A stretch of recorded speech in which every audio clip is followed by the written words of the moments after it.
Hello everyone! The sixth game match between Vassily Ivanchuk and Wei Yi just finished, and well, it was a very exciting event. It was played in Netherlands, in Hoogeveen.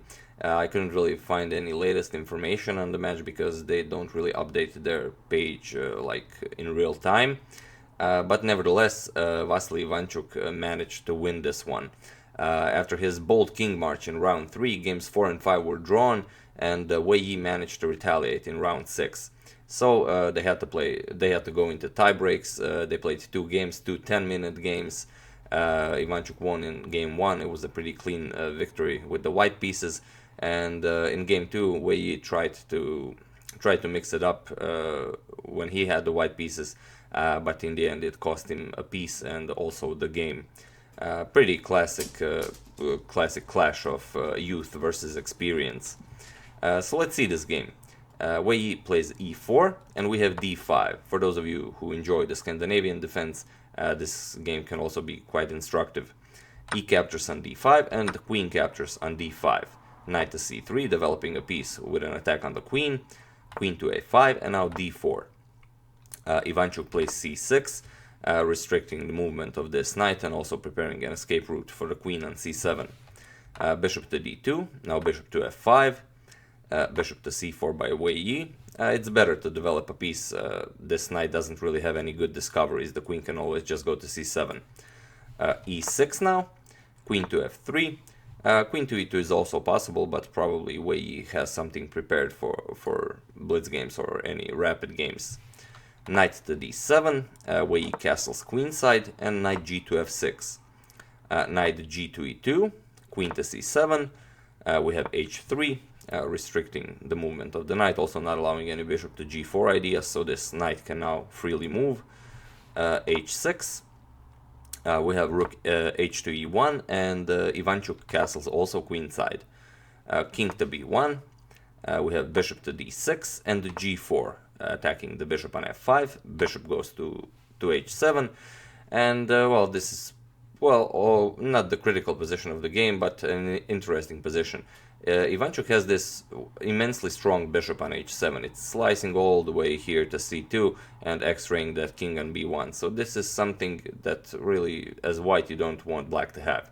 So probably the best move here is bishop to d3, simply offer an exchange of bishops, and well, black will probably have to accept this. There really is no better move.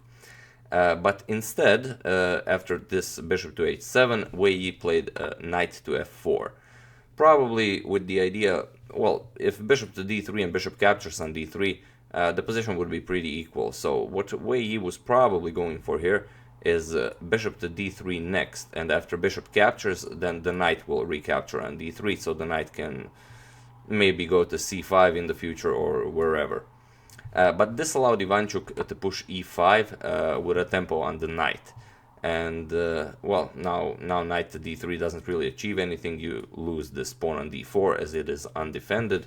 So d captures on e4, d captures on e5 by Wei Yi, knight captures, and now Ivanchuk is attacking the queen on f3 and also the bishop on c4.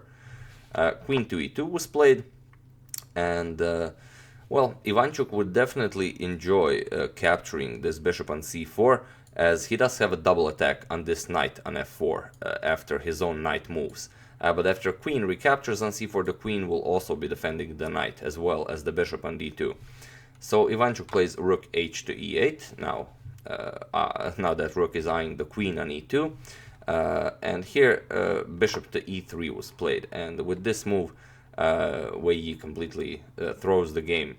As this knight is attacked twice with the bishop and the queen after this knight moves, probably something like knight to g2 had to be played, or maybe knight to h5, one of those moves definitely, but not the one Wei Yi chose, bishop to e3.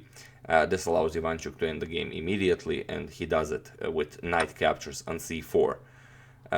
Well, you do have to recapture, queen captures on c4, and the queen is protecting the knight on f4 as well as the bishop, but this is easily fixed. Ivanchuk plays b5, and well, in this position Wei Yi resigned the game, as he is losing a piece. The queen has to move.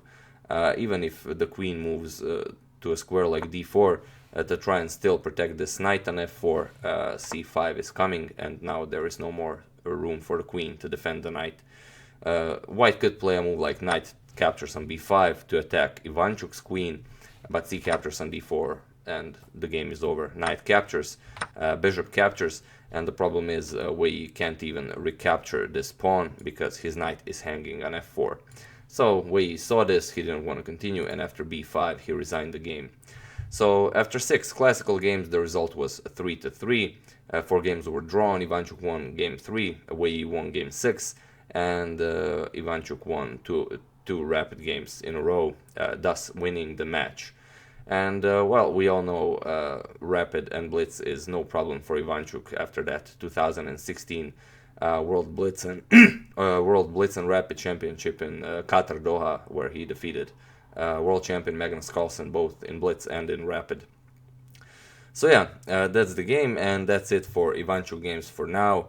As of tomorrow, I'm doing the David Bronstein book, The Great Zurich Tournament of 1953, and well, those videos will be a bit more educational. I hope you don't mind. That's the game. I do hope you enjoyed it. As usual, you can check two of my previous videos here. Thank you all for watching, and I will see you soon.